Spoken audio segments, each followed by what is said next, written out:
Hello, everyone. Welcome back to Navalier Market Buzz, episode 37. I'm Crystal Navalier, and I'm joined again this week with my father, Louis Navalier, where we have an extra special guest, Chuck Jaffe. He's the host of the Money Life Show and is also a writer on Market Watch. Thank you so much, Chuck, for being here.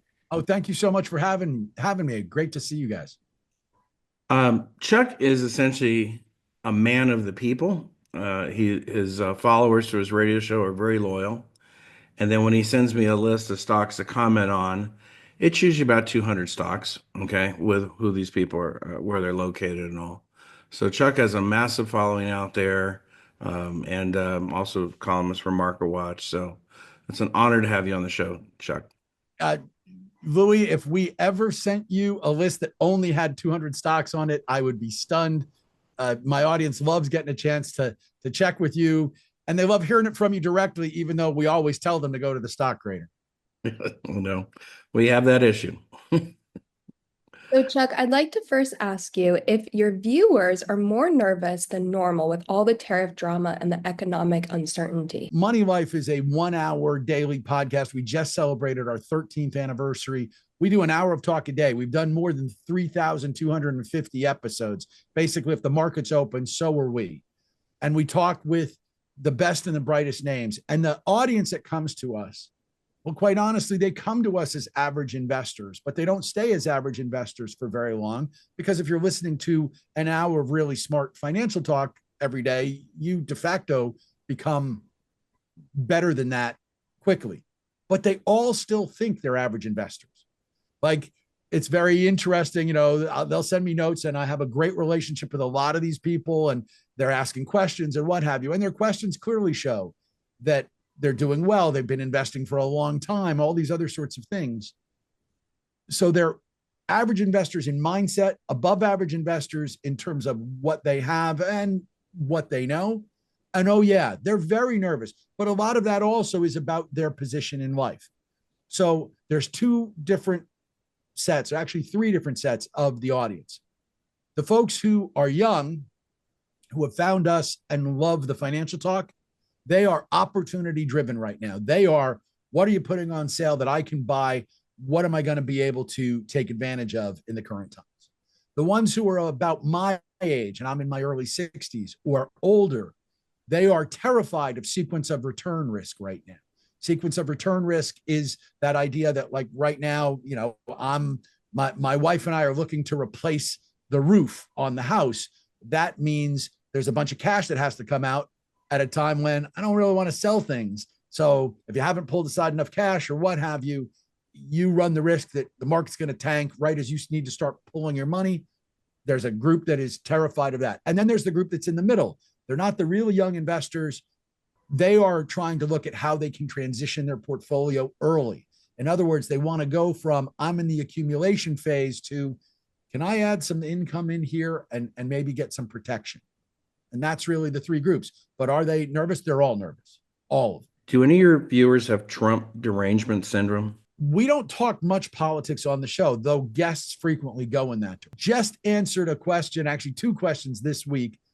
One from somebody who wrote me and said, you know, you didn't give Trump credit for the 9 straight days that the market got better, and you didn't do whatever to give President Trump more credit.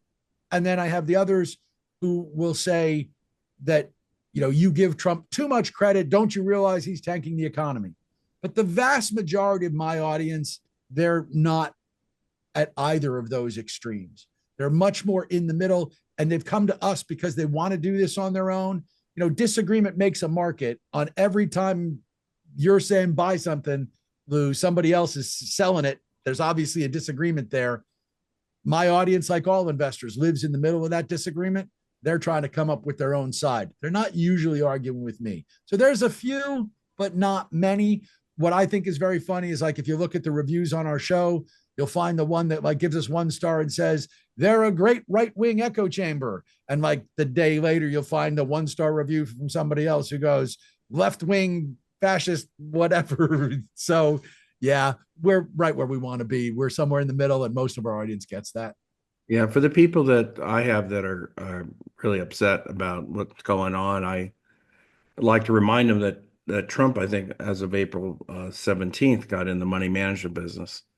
Devin Nunes announced on Truth Social that they have 4 portfolios, managed accounts through Schwab that are Trump themed through Yorktown Securities. It's a sub-advisor. So it's funny because he had that market call on Truth Social and, buy, exclamation. And I think he had another one, but he's going to have to start throwing disclosures on. Now that's a money management company. So it, I He's think, you say he's going to have to put the disclosures on. You don't think he's going to change the regulations? I well, mean, there's the other way. There's that way around. When you have that specific role, there's that way around, or you just make it that there's not enough regulators left to find you, yeah, even though it's very obvious what you're doing if you don't make those disclosures. I mean, yeah, I clearly have folks who are upset about it, but they're not upset about it when they come to the show. They will occasionally say that guy was off the charts, but we had Jason Furman, who was Obama's chief economist, Mhm. on the show. He would, of course, be on the left side of things. And he was on like 2 days after Danielle DiMartino Booth. She'd be on the right side of things. And again, we're somewhere in the middle. And I had different audience members who wrote me saying, I hated her and I loved him, or I hated him and I loved her. And that seems about right for me. I wish we could get to where we would just have civil discourse, because that's much more important than sides. Yeah, yeah. Well, I think he's going to have to put disclosures on.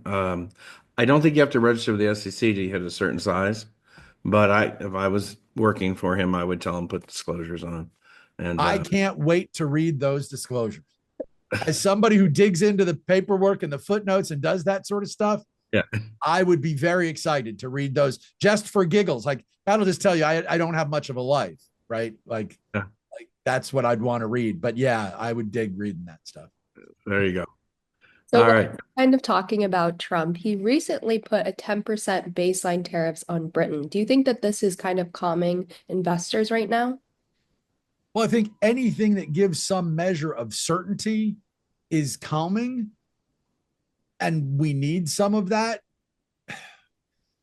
I don't know that a trade deal with Great Britain, with whom the tariffs are purportedly about trade deficits, we don't run a trade deficit with them. So I don't. I think if you wanted to dig into it, you could go, I don't fully get the logic and I don't understand it when it applies to Great Britain, and I'm more worried about other stuff. I think of all the countries, you have to resolve the China issue. And I think there are plenty of investors who will be rightfully nervous until we know what's going to happen with China.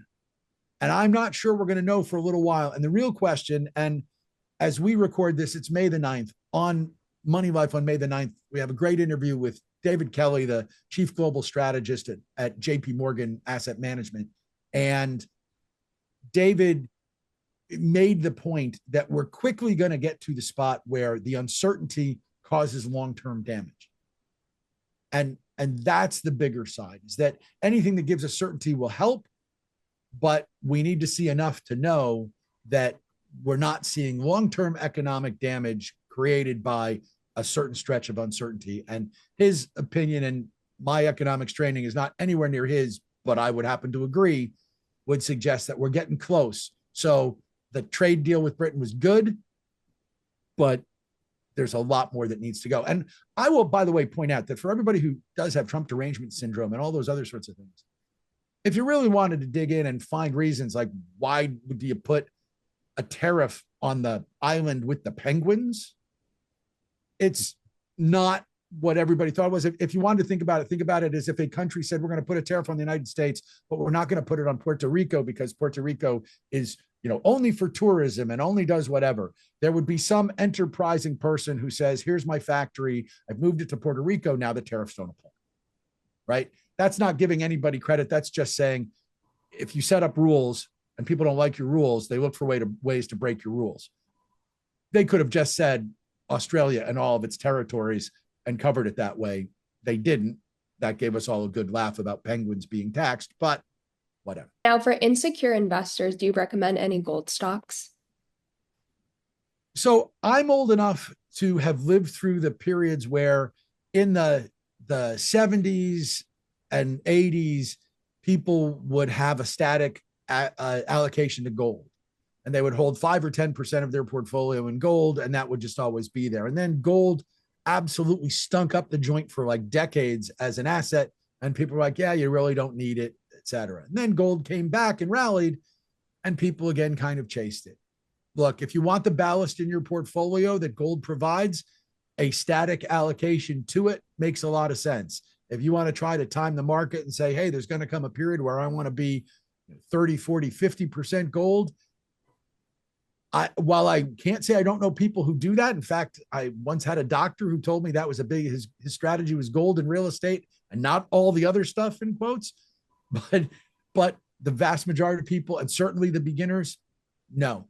The issue for a lot of beginners, especially with gold, is, okay, you like the idea of having ballast, but you really don't understand how it works. Like, people buy gold because it's a hedge against inflation.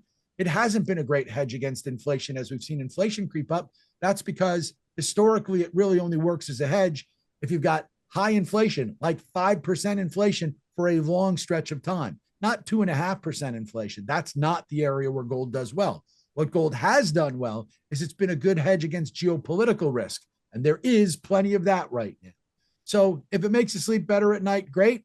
But if it doesn't, you're probably going to wind up pretty close to being in the same place if you look at a lifetimes of investing. So I wouldn't tell somebody who's fairly new to be like, wow, you have to have gold. Yeah, I should remind everybody, you can just buy gold from Costco now. So it's readily available, although it's always runs out of Costco. So, Chuck, do you think people are like your viewers? They seem somewhat manic and want to just chase hot trends like AI or quantum computing, or do you think they want to chase earnings? What's your opinion of the masses out there? The masses are not chasing, but the ones who do are the ones who make the headlines. Mm-hmm. And what the average people chase is really interesting to me. So I tell a story, 100% true, absolutely important in the etymology of my show. We have a segment called The Navigator, which we do in conjunction with the Active Investment Company Alliance, which is a group in the closed-end fund space. Mm-hmm. And I'm not going to try to explain closed-end funds here, but for those who don't know them, really interesting way to be making income plays. Well, we do this in conjunction with this group. And when we announced that we were going to do it, we do 3 or 4 interviews every day. So we're going to have 1 interview a week, always on something tied to closed-end funds. And my audience, when I did it, kind of sent me to Chuck, we know you got to get paid, but really 1 thing a week on closed-end funds? I don't see it, whatever. Now, several years into this, my audience is like, could we do more on closed-end funds? And I'll tell you, because you've seen the ticker list, Lou, for stocks, my ticker list for closed-end funds is longer significantly than my ticker list for traditional mutual funds. That's an audience that's come around and said, hey, I crave the income and I crave the buying on a discount and all the things that consumers want to do. So consumers go where they're trained and where they're comfortable. But yes, there's a whole bunch of folks who have some measure of FOMO, fear of missing out, and they want to make sure they're in on the trend. And then I'll point out, then there are some who will say, I've got my base portfolio and I've got my fund money. And with my fund money, heck yeah, go where I've got the chance to do the most with it. So with all that being said, what would you recommend for investors that are just starting? Well, the most important thing for an investor who is just starting is keep in mind your time frame, and that it's very long, and that in the course of a lifetime of investing, while Lou and I have been around long enough that we can quote and talk about big events from memory and what have you, that you can't really feel them. Like, here's the lesson that people need to remember out of Black Monday from 1987. Still the worst day that any investor alive today has lived through, right? Because the stock market crash in 1929, there's no one who was investing then, because you had to have been an adult, who would be alive today. So there's no investor alive who lived through the 1929 crash. But here's what I know. If you were investing in 1987, as I was, and you are now in your 60s, as I am, no matter what you did on Black Monday in 1987, you are not looking at it going, man, I can't retire now because of what I did on that day. It doesn't exist. It's not, no matter how that was, no matter how you felt that day, you were riding the market down 20+%. You do not look back years later and go, oh, that was the one. That's the reason why I got to work till I'm 70. So keep in mind your time frame and understand that you make money by being in the market.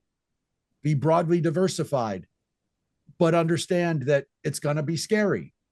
That's okay. When it's scary, just slog away whatever you can slog away and keep going, because progress is made not on the day-to-day basis, but on the how much can you get working for you and give it enough. So then do you think investors should start with ETFs or stocks? Well, it's an interesting question.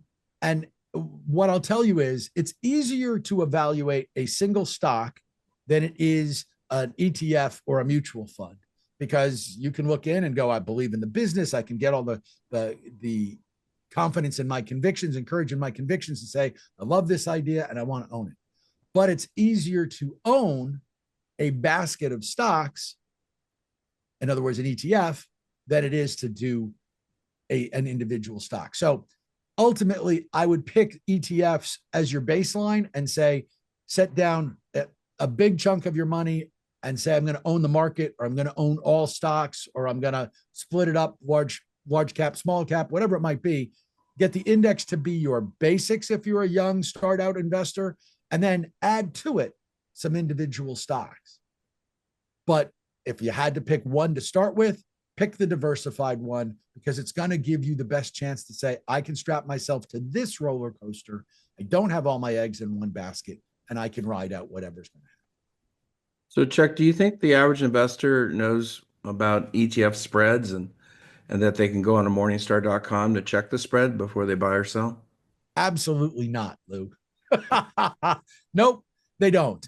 And my reason for saying this is, look, before I joined MarketWatch, but even while I started with MarketWatch, et cetera, I was a nationally syndicated financial columnist for about 30 years and writing different things. But for pretty much that entire time, one column a week was on investing in mutual funds and ETFs, and pretty much never got asked the question by anybody about spreads. Yeah. And as much as guys who watch funds, we want to make sure that people understand it. I hate watching anybody pay too much for just about anything. And yet at the same time, I cannot look at some investor and go, you didn't reach your financial goals because you weren't watching the spread. I could say you didn't reach your financial goals short term, or this trade didn't turn out as well, or you could have done a little bit better. But I can't look at somebody and say, hey, over the course of the last 20 years since you started investing in ETFs, you're badly hurt by the spreads, especially when I could look at some investors in traditional mutual funds from the 1980s and 90s going, you hung on with that stinker and its 2% expense ratio for way too long. Yeah. So. Yeah, I don't think most people know that Wall Street makes their money on spreads. We'll actually have a special guest on next week who did an exhibit that showed if you bought QQQ at the opening and you sold at the close every day since it's been around, 40 plus years, you actually lose 53% of your money. In other words, the daily spreads are bigger than the daily gains. Right. But if you bought it at the close and sold at the opening, you're up about 2,300%. And if you bought and hold, you're up 900 some odd percent. So spreads are an issue. And that 15 minutes after the close is when all the pros settle up and they get more favorable pricing. Well, I also think that it's not just that spreads can be an issue and that you can find ways that, yes, bad execution will cost you, but think about as well, things that we've got, we've been talking about, like investing in gold or what have you. People think that if I own certain types of mutual funds, I'm holding the asset. Crypto funds do not directly track the price of crypto. It's the daily price of crypto, and trading something on its daily price is a lot different than trading it on its long-term buy and hold price and things along those lines. And yes, I want to know about spreads. I certainly pay attention to the spreads, but I would tell most folks first pay attention not just to what your fund owns, but how it owns it. Especially if you're doing anything that is out of the ordinary, and then take a look at the execution, because the execution, somebody is getting executed. It might be you. Now, Chuck, in an old video, we talked about the theory of sell in May and go away. I was wondering if we could get your thoughts on the seasonality theory. So a number of seasonality theories come from Yale Hirsch, who was the founder of the Stock Traders Almanac. His son Jeffrey runs the Almanac now. And I think there's enough data out there that I don't believe that seasonality is simply coincidental, right? At the same time, I don't think for most people it's an efficient way to run their money. What I would tell anybody is whether it's sell in May and go away or any other broad theory of the market, you again have to have the courage of your convictions. And the people who I know who are interested in sell in May and go away struggle when we get to May and the market happens to be doing well at that point or what have you. It's like, oh, but I want to keep going. I think this is going to keep, well, anything that you've got, whether it's that or anything else, if you have a discipline and you break the discipline, you're now going to get punished by the discipline. So to me, any of those things can work, but it starts with you having enough courage in your convictions that you're going to do whatever it is all the time. It would be as if I said, take it from that to exactly what you guys do. If I said, I'm going to follow Lou Navalier exactly, and when my stock gets a bad grade, I'm out of it. And then my stock gets a bad grade, and I'm like, oh, but I've held it for so long, and it helped put my kids through college, or I'm going to have a big capital gain. I don't want to pay the capital gain right now, or whatever it might be.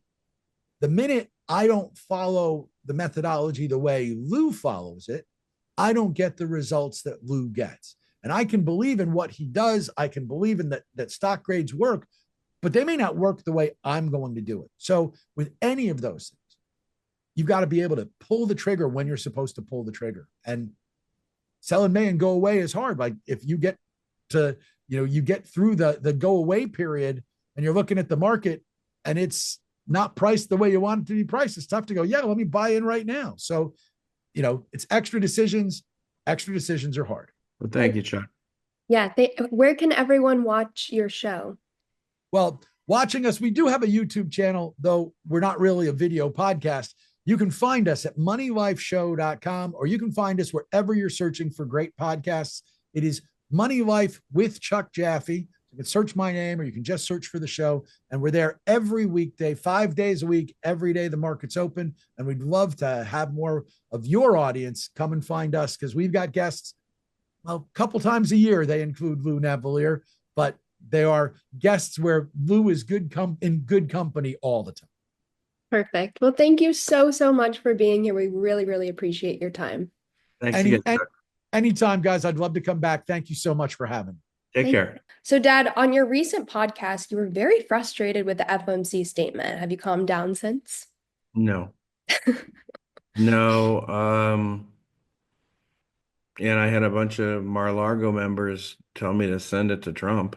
They thought he'd like it, but basically I said the Fed's disobeying Trump and Treasury Secretary Bassett, and we have deflation, and they're looking for an inflation bogeyman that hasn't appeared. We have the lowest gas prices in 4 years, and that permeates everything. They've dumped all these goods on America. Now they got to discount them to move them.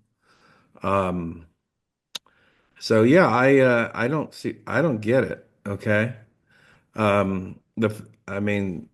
The Bank of England just cut. The ECB is going to cut some more. European Central Bank. Global rates are coming down. China is the new Japan. The rates are at or near zero. They might have to do a currency devaluation. I realize we have the highest rates and we'll have the strongest currency, but the Fed should not ignore market rates, and that's what has me so frustrated. And I have some credibility because, I worked for the Fed right out of college, so I kind of know what these guys think, but they put some people on the Fed that just aren't qualified. So I really am frustrated, but I think you'll see the Fed cutting Speaking of inflation, what do you expect for Tuesday's April CPI report? to be outstanding. The real estate inflation's definitely come down. I'm in Reno right now, and they're cutting the price of homes, have been for some time. The builders can't sell homes unless they do price cuts. Rents are coming down everywhere except where you are, of course. And it's just owner's equivalent rent should be coming down, and that's been the main catalyst for inflation. So, and then we got falling gas prices now, so CPI should be excellent. Very, it'll drive rates lower. That's what we want to see. And what do you expect for the PPI report? Well, that's always interesting. You have to look at wholesale goods and services. I suspect goods are still falling because of all the commodity prices are falling except for gold, and so I expect goods prices to still be very soft. Uh, but the service cost is the big one, and last we looked, service costs were tame. So if we get a good CPI, good PPI, it just puts more pressure on the Fed to cut. Now, April retail sales would be announced on Thursday. Is it true that people are hoarding? Yeah, you're showing a few exhibits that from one's an industry survey, open table reservations, uh, and it looks like people were buying stuff because they thought prices were going up. So a good example is I think the toilet paper comes from Canada. So I don't know if we have toilet paper shortages yet, but yeah, if you're worried about tariffs on Canadian goods, you can stock up on that. So retail sales should be fine because they're hoarding. So the earning announcement season is winding down. Are there any important announcements next week? Yeah, we still have a few. Applied Materials, their sales are forecasted to go up 7.1. Earnings are forecasted to rise 10.4. They have steady analyst estimates and a good earnings surprise history.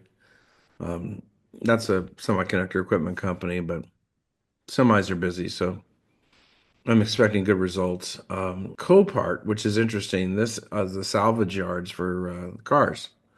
And so if you wreck your car and the insurance company gives you money, Copart takes what's left of it and auctions it off and sends them by the insurance company minus their fee. A lot of people go to the Copart lots and will look at a car and try to rebuild it, especially the body shop guys. So their sales are forecasted to improve 9%. Their earnings are forecast to rise 6.9. There's steady analyst estimates. They have good surprise history. And because of all the fears on tariffs and stuff, used car prices should be firming up, although they did fall in the previous month. Oh, and then we have Deere. I feel so sorry for John Deere. I mean, their sales are forecasted to decline 20.7%. Earnings are forecasted to decline 34.1.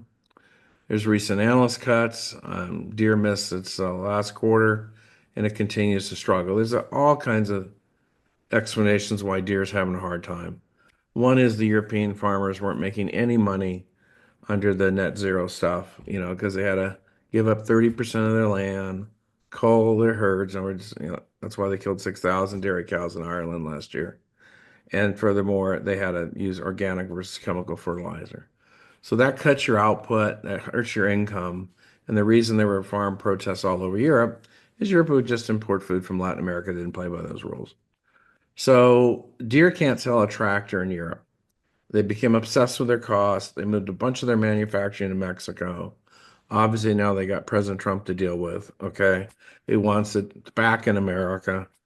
So it's a mess. And this is a great American company. Obviously, agriculture is very efficient, but it's just not Deere's time right now.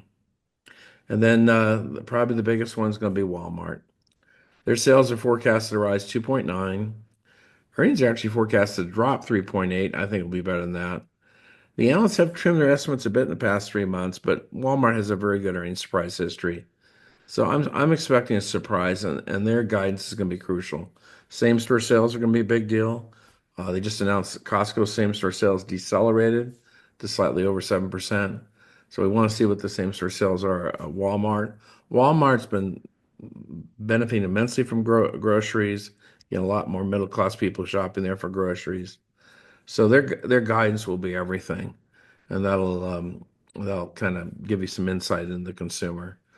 So next week's going to be good for economic news, and Walmart will be important for investor sentiment and painting a picture where the consumer is. Perfect. Well, thank you so much for answering all my questions. And thank you to you all again for watching and supporting us.